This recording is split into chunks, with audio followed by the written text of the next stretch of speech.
विनोद जी, मैं दोबारा फिर उस सवाल की तरफ लौटूंगा जिस तरफ जो मैंने अमरीश जी से सवाल पूछा था। सवाल इस बात को लेकर ये कि अभी तक भारतीय जनता पार्टी सायाश पूरी कोशिश ये कर रही थी कि पिछड़ों का वोट उसके साथ आ जाए, लेकिन अगर योगी को अगर आगे रखे मुख्यमंत्री के चेहरे के तौर पर रखेंगे तो पिछड़ा वोटर कैसे उनके साथ जुड़ पाएगा, जो आज की तारीख में उनकी सबसे बड़ी समस्या है। यहां तक कि अपना दल में भी कशमकश इस वक्त दिखाई पड़ रही, बेचैनी वहां भी है। ओम प्रकाश राजभर पहले से छोड़ के जा चुके हैं। देखिए अफसोस जी, भारतीय जनता पार्टी, आप सही कह रहे हैं कि पिछड़ा वोट कैसे जुटाएगी, जो कि उसकी चिंता का एक बड़ा सबब रहा है। लेकिन भाजपा में एक लाइन ऑफ थिंकिंग ये भी है, विजय जी भी आ गए, वो बेहतर तरीके से बताएंगे क्योंकि वो भाजपा को हम सबसे ज्यादा बेहतर तरीके से जानते हैं। भाजपा में एक लाइन ऑफ थिंकिंग ये है कि पिछड़ों का सबसे बड़ा चेहरा तो मोदी जी खुद है, नरेंद्र मोदी जी हैं, तो इसके लिए किसी और दूसरे चेहरे की जरूरत नहीं है। तो नरेंद्र मोदी को प्रधानमंत्री बनाना है, ये नारा जो दिया है अमित शाह जी ने, उसमें पिछड़ों का भी ध्यान रखा गया है कि नरेंद्र मोदी को प्रधानमंत्री बनाना है, योगी को मुख्यमंत्री बनाना है। तो योगी से हिंदुत्व सधेगा, योगी से हिंदुत्व सधेगा और मोदी से पिछड़ा और गवर्नेंस, विकास, डेवलपमेंट, ये सब जो उनके रिटॉरिक्स हैं, जो उनके नारे हैं, वो सधेंगे। ये एक कॉम्बिनेशन बनाने की कोशिश आज अमित शाह जी ने अपने भाषण में की है। और जैसा सिद्धार्थ जी ने कहा कि एक तरह से सफाई भी है और कार्यकर्ताओं को बताने की जरूरत भी है कि आपको क्यों विधानसभा चुनाव में जुटना है। आपको इसलिए जुटना है कि आपको मोदी जी को प्रधानमंत्री बनाना है 2024 में। तो इसलिए पिछड़ा और हिंदुत्व दोनों को मोदी और योगी के साथ साधने की जरूरत है। कोशिश ये भारतीय जनता पार्टी कर रही है। लेकिन यहाँ समस्या क्या है? समस्या ये है कि पिछड़ों में भी इस समय बहुत सारी जातियां जो हैं, उनके अपने एस्पायरेशंस हैं। जैसे राजभर, निषाद, कुर्मी और भी तमाम जातियां, पाल।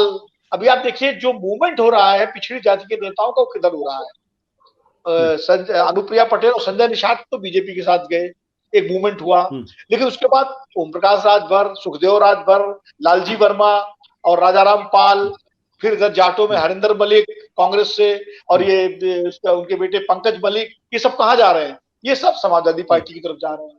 तो कहीं ना कहीं पिछड़ों का मूवमेंट नीचे जो धरती पर, जैसा कि अभी सिद्धार्थ जी कह रहे थे या अमरीश जी कह रहे थे, धरती पर जो एक तरह से आलोड़न है, जो खटबदाहट है पिछड़ों में, वो कहीं ना कहीं सपा की तरफ घूमती हुई दिख रही है। और इसीलिए ये जो नेता जिनके मैंने नाम लिए हैं, ये अखिलेश यादव की तरफ बढ़ रहे हैं। और अखिलेश यादव, जिसको मैं बार बार यहाँ कहता रहा कि जो मुलायम सिंह अपने को खाली यादवों का नहीं पिछड़ों का नेता मानते थे, वो कोशिश अखिलेश यादव को करनी चाहिए, हम लोग को कहते थे। अब शायद अखिलेश यादव वो कोशिश कर रहे हैं और इसीलिए अब उनकी यात्राओं में उनके प्रदेश अध्यक्ष नरेश उत्तम का चेहरा होता है, उनके साथ अब ये राजभर बंधु जो है ये चलेंगे, उनके साथ लालजी वर्मा चलेंगे। तो कहीं ना कहीं वो एक दोबारा जो मुलायम सिंह के जमाने का जो पिछड़ा था, अखिलेश उसको अपने साथ जोड़ने की कोशिश कर रहे हैं। और वैसे भी अगर पिछड़े बीजेपी से नाराज होंगे तो उनकी पहली पसंद समाजवादी पार्टी होगी, ना बहुजन समाज पार्टी होगी, ना कांग्रेस होगी। ये स्पष्ट है। जो भी पिछड़ी जातियों या पिछड़ी जातियों के मतदाता नाराज होंगे भाजपा से, चाहे वो केशव प्रसाद मौर्य को न बनाए जाने से नाराज हो, या महंगाई से नाराज हो, या अपने और तमाम कारणों से नाराज हो। हालांकि मोदी जी ने कोशिश बहुत की है, भाई 8 को पिछड़े मंत्री बना दिए केंद्र में, पिछड़ों को जो है उन्होंने आरक्षण दे दिया, उसमें नीट में उन्होंने आरक्षण सूची दे दी। पिछड़ा कार्ड मंडल 2 स्कीम तो अच्छा कर चुके, खेल चुके हैं। लेकिन विधानसभा का चुनाव है, यहाँ पिछड़ों को राजनीतिक हिस्सेदारी चाहिए, और राजनीतिक हिस्सेदारी नहीं, राजनीतिक नेतृत्व चाहिए। और वो नेतृत्व तो केशव प्रसाद मौर्य के जरिए वो पाना चाहते हैं। लेकिन जब आप योगी जी की घोषणा करते हैं, जब आप मोदी जी को लाते हैं, तो मोदी जी तो 2024 में वोट पड़ेगा उनके लिए, तब की तब देखी जाएगी। पहले वो उत्तर प्रदेश में लखनऊ की गद्दी पर कौन बैठेगा, किसको बिठाना है, इस पर जातियां सोचेंगी। लेकिन भारतीय जनता पार्टी की कोशिश ये होगी, संघ की कोशिश ये होगी कि हिंदुत्व के नाम पर, हिंदू ध्रुवीकरण के नाम पर वो अगड़े पिछड़े और दलितों को एकजुट करने की कोशिश करेंगे।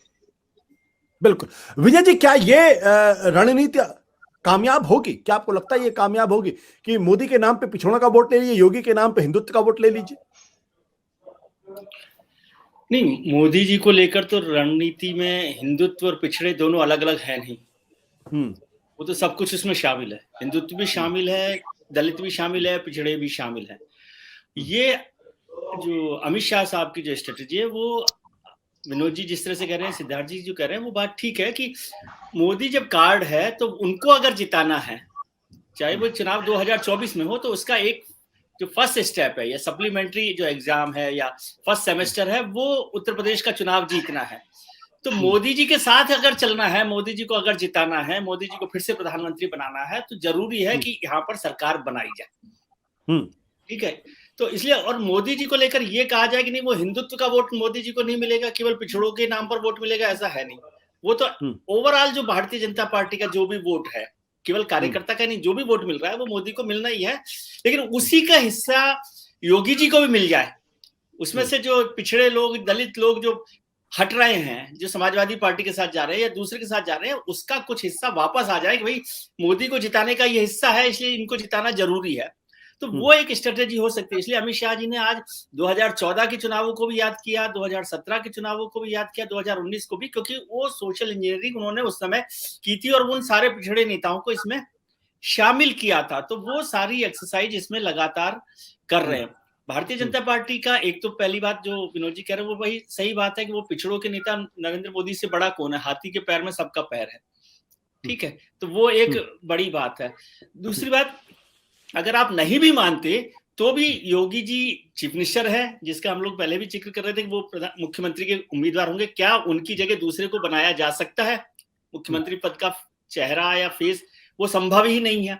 और ईमानदारी की बात यह है कि वो कितनी भी नाराजगी हो, इस समय भारतीय जनता पार्टी में उत्तर प्रदेश में योगी से बड़ा लीडर नहीं है। यदि योगी को हटाकर रिप्लेस करके यदि किसी को, केशव प्रसाद मौर्य को मैं छोटा नहीं कह रहा, लेकिन केशव प्रसाद मौर्य योगी आदित्यनाथ का मुकाबला नहीं कर सकते नेतृत्व के तौर पर। मतलब पॉपुलराइज कितने हैं या लोकप्रिय कितने हैं, उसमें योगी का नंबर मेरे ख्याल से केशव प्रसाद मौर्य से दुगना ही होगा, कम नहीं होगा। तो यदि केशव प्रसाद मौर्य की रिस्क भी ले लेती भारतीय जनता पार्टी तो भी कोई फायदा नहीं होता। इसका मतलब ये नहीं कि भारतीय जनता पार्टी की सरकार बनेगी या नहीं बनेगी, लेकिन जो मिलेगा उसमें केशव प्रसाद मौर्य से काफी आगे हैं। और दूसरा, पॉलिटिकली ये पॉसिबल ही नहीं था कि हम आज फिर इस पर बहस करते कि लो योगी की फिर तो सरकार ही फेल हो गई।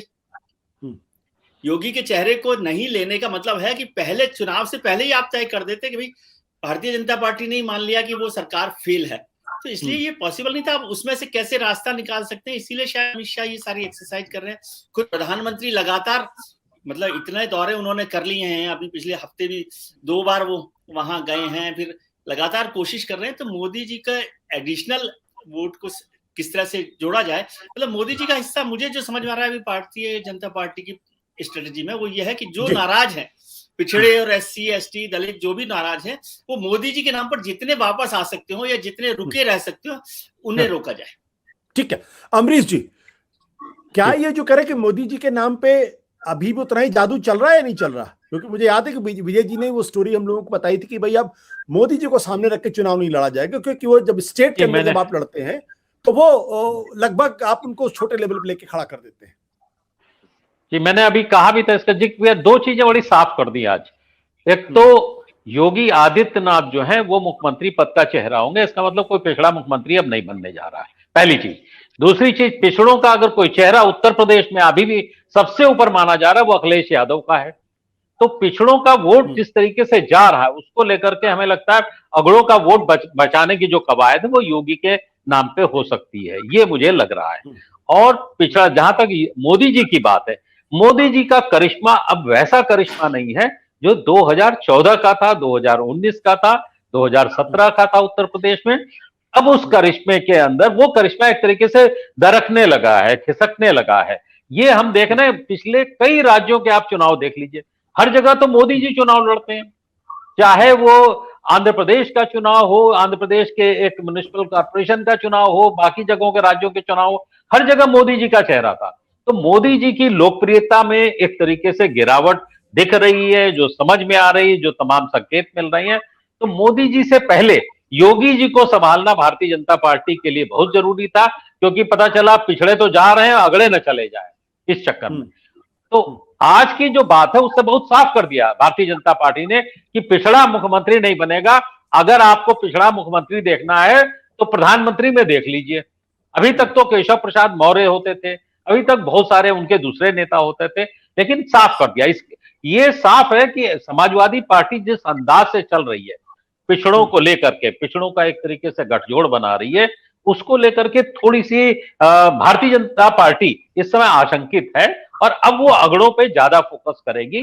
पिछड़ों की बात जहां तक आएगी, मोदी जी का नाम, मोदी जी के काम पे वो वोट मांगेगी, लेकिन शायद उत्तर प्रदेश में मोदी जी का चेहरा उतना प्रभावी होता अब नहीं नजर आ रहा जो 2014, 17 या 19 में था। जी सिद्धार्थ, आपको क्या लगता है, क्या केशव प्रसाद मौर्य नाराज बताए जा रहे हैं या अनमने ढंग से काम कर रहे हैं? कि जो विजिबिलिटी उनकी होनी चाहिए वो विजिबिलिटी दिखाई नहीं पड़ती इस वक्त।